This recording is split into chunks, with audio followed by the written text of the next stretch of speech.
This has gotta go. What is up, YouTube? Back for a quick video on the 25 RTR Mustang.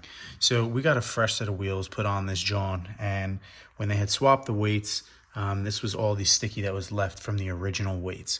So while at the swap meet, I found myself one of these, I believe, knockoff 3M style wheels for getting the adhesive tape off. This one was like $5 or $6 from the swap meet rather than the $45 one from 3M.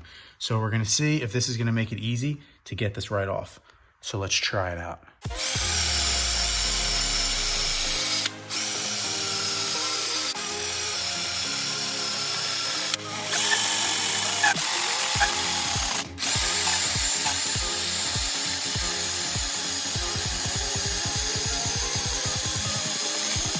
Here we go.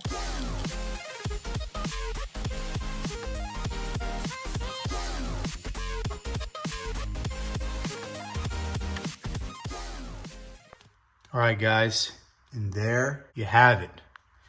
All you need, an eraser wheel, a little bit of Goo Gone with a microfiber, and you'll get it all off. See, we still gotta give them a little clean, but you can see everything came right off. So just a couple minutes of wheel, and you'll be able to get all of that sticky crap off the wheel. So thanks for checking it out. Hopefully this helps anybody out who has this problem, and check out more videos on the RTR Beast.